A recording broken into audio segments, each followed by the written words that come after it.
Oke, selamat siang. Kali ini kita akan podcast membahas yang sedang hangat-hangatnya, yaitu prediksi kondisi Laut Cina Selatan yang di masa depan pasca beberapa negara anggota ASEAN gabung BRICS, yaitu singkatan dari Brazil, Rusia, India, China, dan South Afrika. Baiklah, di sini dengan saya Wira Satya Ramadan, dan di sini ada Bro Ajis dan Bro Akbar. Oke, baiklah. Di sesi pertama ini kita pembukaan dulu ya. Ya, bagaimana tanggapan dari Bro Ajis mengenai prediksi yang akan mendatang di masa depan? Oke, jadi yang ingin kita soroti di sini kan memang Laut Cina Selatan ini sedang kondisi panas, terutama yang terlibat itu adalah negara-negara yang sudah mengklaim dan ada intervensi dari Tiongkok yang berdasarkan itu dari Nine Dash Line itu, tapi itu tidak relevan dengan UNCLOS yang sudah dicanangkan oleh PBB ini dalam hal batas laut teritorial. Sedangkan Nine Dash Line itu kan peta kuno yang sudah tidak relevan dengan zaman sekarang, tapi itu mereka Cina menuntut untuk klaim atas dasar tersebut. Nah, ini sebenarnya kondisinya menarik di Laut Cina Selatan karena yang saya soroti itu salah satunya adalah pasca Indonesia mengumumkan akan tertarik untuk gabung di BRICS ya. Waktu itu belum lama dari Presiden Prabowo Subianto dilantik bersamaan dengan Sugiono sebagai Menteri Luar Negerinya sudah mengumumkan untuk ketertarikan bergabung dengan BRICS. Nah, itu pendapat dari saya. Kalau dari Akbar gimana? Pendapat saya sama seperti dengan Pro Aziz, karena dengan munculnya presiden baru dari Indonesia ini, Prabowo, kita mendapatkan berita bahwa Indonesia ini sebenarnya ingin bergabung ke dalam BRICS. Tapi kan karena dengan adanya kebijakan bebas aktif ini, ya mungkin sebenarnya Indonesia ini juga sangat susah untuk bergabung ke dalam BRICS itu. Dengan bisa jadi dengan dituduhnya nanti kan Indonesia tidak netral lagi. Nah, itu yang akan menjadi bahasan yang sangat penting di podcast ini, karena kebijakan ini juga secara tidak langsung menyinggung dalam konflik Laut Cina ini. Karena jika Indonesia bergabung ke dalam Laut Cina, ke dalam si BRICS itu, mungkin nanti konflik Laut Cina ini mungkin akan lebih panas lagi, karena Indonesia ini kan sebagai wadah penengah yang netral. Iya, benar. Indonesia juga sebagai mediator yang selalu ikut turut serta dalam upaya perdamaian ya kan. Ya. Seperti yang kita tahu sudah pengalaman Indonesia sebagai di berbagai konflik dunia dan sebagai laut penengah. Nah, yang uniknya sebenarnya dituding tidak netral itu ya kan. Padahal kita itu bebas aktif bukan berarti netral yang seolah-olah nggak mau ikut campur atau nggak mau ngebela karena takut akan ancaman dari eksternal gitu ya kan. Yeah. Nah, itu yang kita lihat gimana ya, kita seolah-olah kita ingin membangun kerjasama gitu kan. Itulah maksud dari politik luar negeri bebas aktif ya. Nah, jadi kalau menurut Akbar sendiri gimana itu prospeknya? Apakah akan ada potensi untuk penyelesaian di Laut Cina Selatan setelah berbagai negara ASEAN ini gabung BRICS atau gimana? Sebenarnya kalau mereka semua itu bergabung dalam BRICS itu sepertinya tidak akan mungkin sih. Soalnya kan banyak dari beberapa negara ASEAN ini yang sangat tidak setuju dengan adanya konflik Laut Cina ini, apalagi kan terutama itu Filipina, yang dimana dia itu kan, maaf dikata, sebenarnya bonekanya Inggris. Nah, jika Filipina itu, mungkin kata si Ajis tadi, kalau misalnya seluruh negara ASEAN yang bergabung dalam BRICS mungkin bakal lebih kacau jatuhnya. Soalnya juga tidak bakal mungkin sebenarnya kalau misalnya Filipina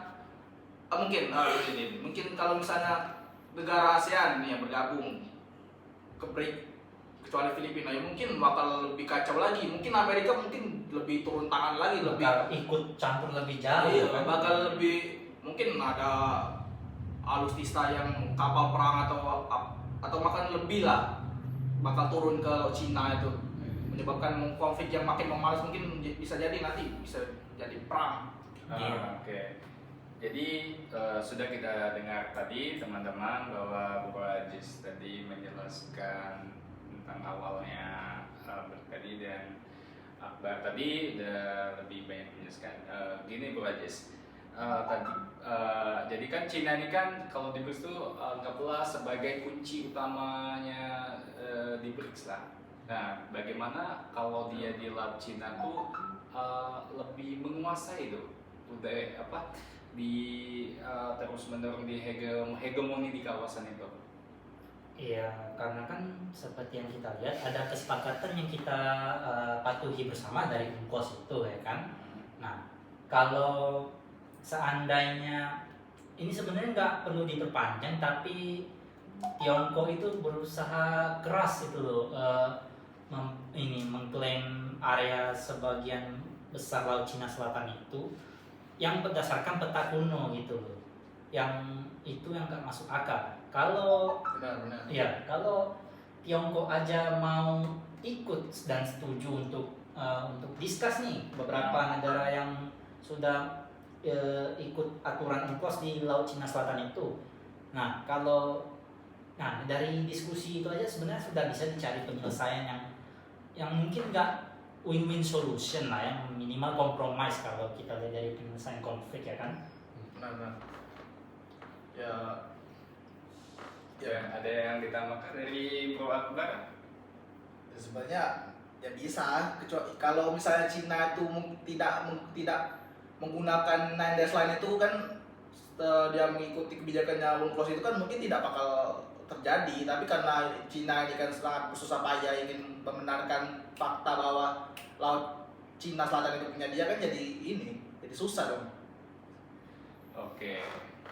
Setelah baiklah teman-teman, setelah kita mendengarkan tadi, jadi walaupun bagaimana nih, walaupun Indonesia kan bebas aktif, terus di Asia nih Indonesia tuh sebagai ibaratnya lebih dominan lah daripada negara-negara lain, karena Indonesia ini menjadi negara yang besar. Nah, bagaimana pengaruh Indonesia tuh dalam bergabungnya di BRICS, terus kaitannya dengan Laut Cina Selatan? Ya sebenarnya susah juga sih. Kita juga gabung ke BRICS itu kan karena ada opportunity yang besar dalam kerjasama ekonomi kan. Tapi di sisi lain kita juga bentrok nggak sekali dua kali dengan Tiongkok di Laut Cina Selatan, terutama di perairan Natuna. Benar. Nah, jadi kalau misalnya Indonesia bisa jadi mediator penyelesaian yang secara damai, harusnya kita kan nggak sulit menyelesaikannya itu kan. Tapi dengan syarat kalau Tiongkok mau dengerin, ya benar. Iya benar. Cuman kan ini yang susah itu kan, Tiongkok itu tidak mau dengar. Kalau misalnya mereka setuju tuh dengan peraturan UNCLOS, ya mungkin tidak bakal terjadi namanya konflik Laut Cina. Mungkin juga Indonesia mungkin lebih bisa mudah bergabung ke dalam BRICS itu, karena kan BRICS itu sebenarnya juga bagus untuk opportunity Indonesia ini kan, membangun ekonomi mereka kan, membantu. Apalagi Indonesia ini kan banyak sekali kan bantuan ekonomi, bantuan infrastruktur dari Cina. Iya benar. Apalagi kan negara-negara ASEAN, apalagi yang adanya One Belt One Road itu kan, yang dimana itu kan rata-rata membantu negara-negara ASEAN, apalagi negara-negara India. Iya. Jadi bisa dikatakan kalau negara-negara ASEAN ikut BRICS itu dapat memperlemah kolektif dari Cina ya, seperti dia yang patrolinya agresif, terus ada pembangunan di sana. Ya itu juga sebenarnya seperti yang dikatakan Akbar tadi, kerjasama yang telah dijalin oleh Cina dengan beberapa negara ASEAN. Contohnya aja Indonesia kan, yang beberapa infrastruktur di negara kita ini sekarang sejak pemerintahan Pak Jokowi itu kan sudah rata-rata dari kerjasama dengan Cina kan. Nah, dan juga One Belt One Road itu sebenarnya kerjasama itu bisa dijadikan taktik senjata oleh Tiongkok untuk pengancaman. Kalau nggak mau nurut ya diputus kerjasamanya. Potensinya di situ sebenarnya kelemahannya. Jadi negara ASEAN itu bisa jadi mediator juga lah ya. Iya benar. Oke. Ada yang lagi ditambahkan oleh Pak Akbar di sesi pengakhir ini kita diskusi? uh, mungkin sedikit nih, soalnya kan ya sebenarnya sama seperti Aziz tadi ya, resolusinya itu sebenarnya ada di Cina, itu sebenarnya sudah ada, cuman karena Cina itu tidak mau mendengar ya bakal tetap berkelanjutan itu.